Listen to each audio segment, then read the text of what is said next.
October 25th, 1415. Northern France.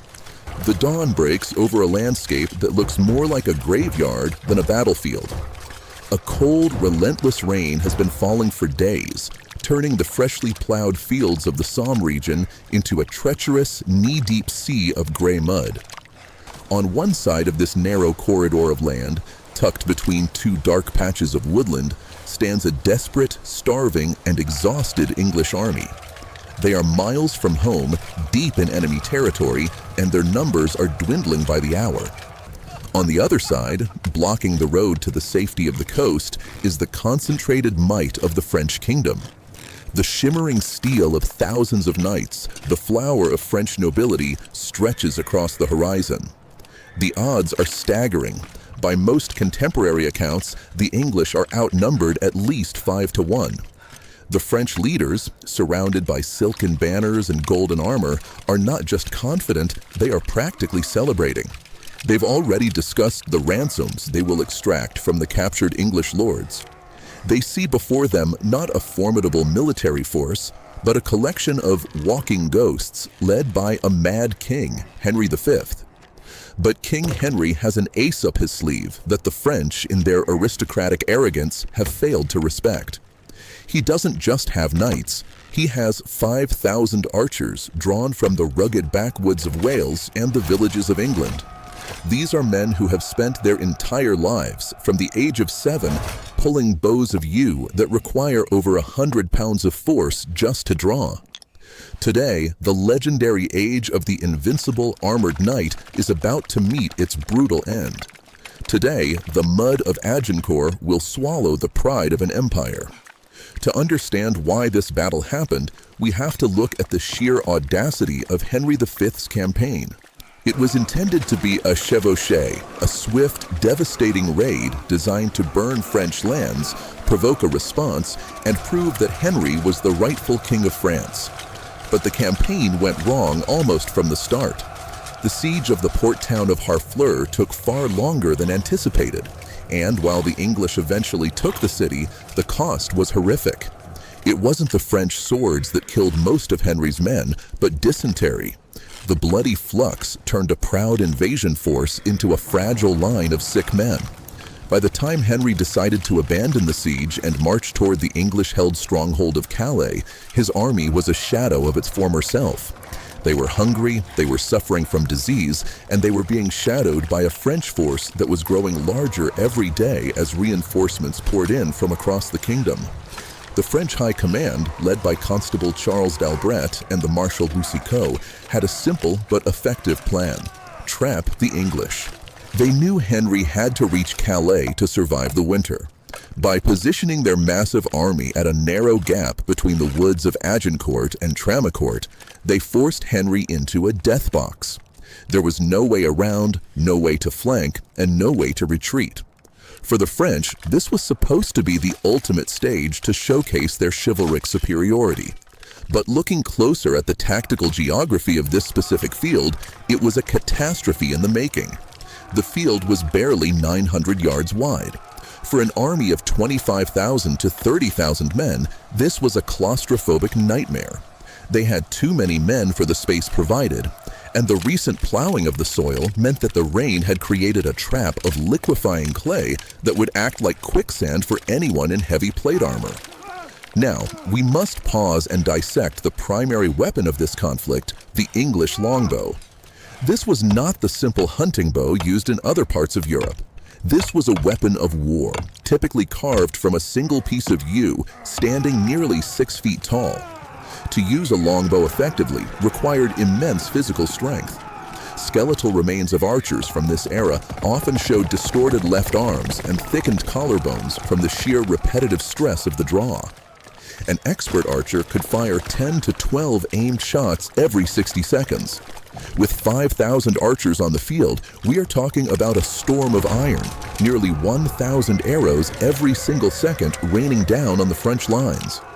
There is a long-standing historical debate. Could these arrows actually pierce the advanced steel plate armor of the 15th century knight? Modern ballistics tests suggest that at long range, a direct, clean kill through a high-quality breastplate was unlikely. However, Agincourt wasn't a laboratory test. It was a chaotic environment. The arrows were tipped with bodkin points, long, square-sectioned spikes of hardened steel designed specifically to punch through chainmail and find the weak points in plate, such as the armpits, the groin, and the vision slits of the helmets. Even if an arrow didn't kill a knight, the sheer kinetic impact of hundreds of arrows hitting his armor was like being trapped inside a metal drum while people hammered on it with sledgehammers.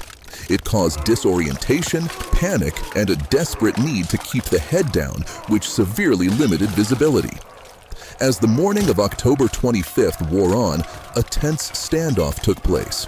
The French were happy to wait, knowing that every hour that passed made the English hungrier and weaker. Henry, realizing that his men would soon be too weak to fight at all, did the unthinkable. He ordered his army to advance.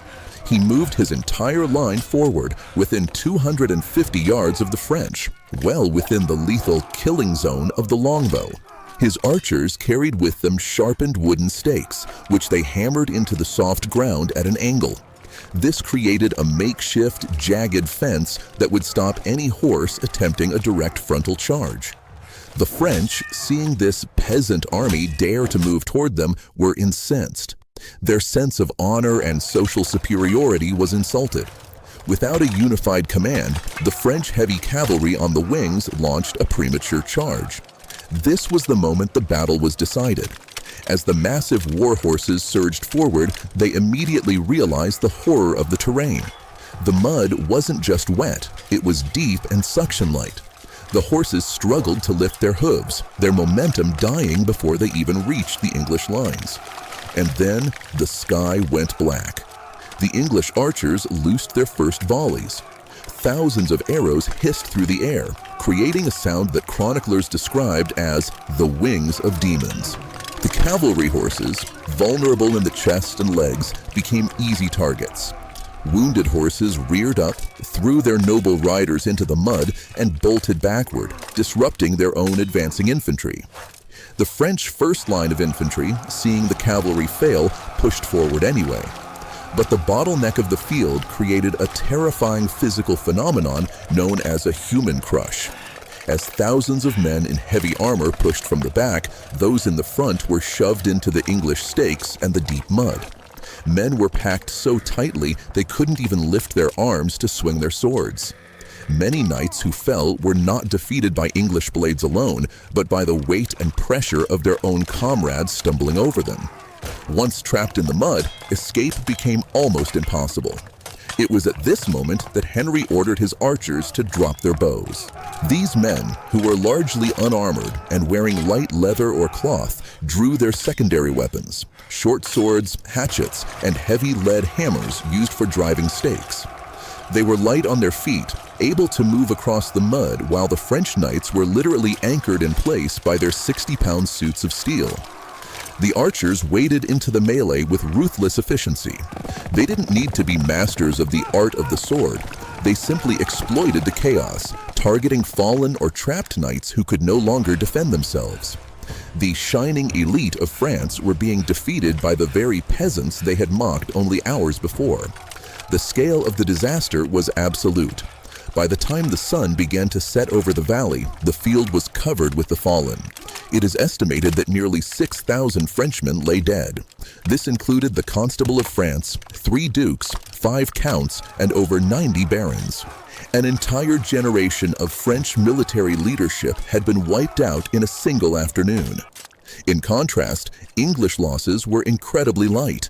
Some sources say as few as 100 men, though modern estimates suggest it was closer to 500. Regardless, it was one of the most lopsided victories in the history of warfare. Agincourt was more than just a military victory. It was a profound social earthquake. For centuries, the feudal system was built on the idea that the nobility provided protection in exchange for labor, because only the nobility had the wealth and time to train as invincible warriors.